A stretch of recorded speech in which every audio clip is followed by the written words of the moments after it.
साथीहरू नमस्कार। Vacancy Nepal YouTube च्यानलमा स्वागत छ। यही वैशाख 20 गते हुन गइरहेको खरिदारको लागि केही धर्म सम्बन्धी प्रश्नहरू उत्तरहरू लिएर आएका छौं। हिन्दू धर्म अनुसार देवताका वाहनहरू, कुन देवताको वाहनलाई के भनिन्छ? ध्यान दिएर सुन्नु होला।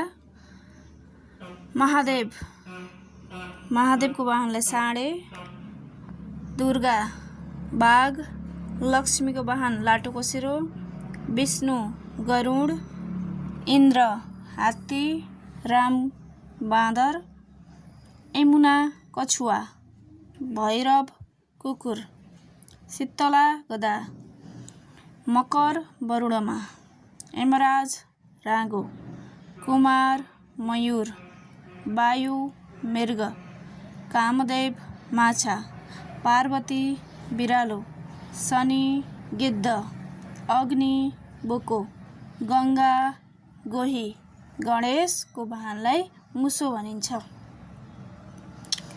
त्यस्तै गरी हिन्दू धर्मका 4 धाम भनेर कुन कुन धामलाई चिनिन्छ?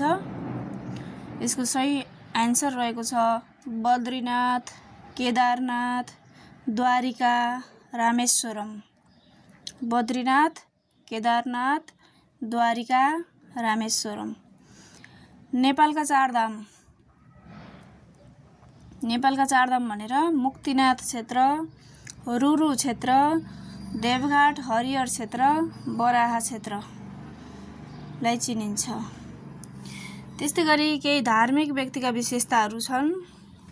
कुरौटे भनेर नारदलाई चिनिन्छ, धनी भनेर कुबेरलाई, परिश्रमी भनेर भागीरथी, कपटी भनेर शकुनी, रिसाहा दुर्वासा, एकलव्य भनेर गुरुभक्तलाई चिनिन्छ, ज्ञानी भनेर जनक, दुष्ट दुशासन, गरिब सुदामा, सुतिरहने कुम्भकर्ण, धनवान लक्ष्मी, विद्याकी देवी सरस्वती, मोहित पार्न सक्ने भनेर कृष्णलाई, छिटो लेख्ने गणेश, काम फत्ते गर्ने हनुमान र स्वार्थी भनेर कैकेयीलाई चिनिन्छ।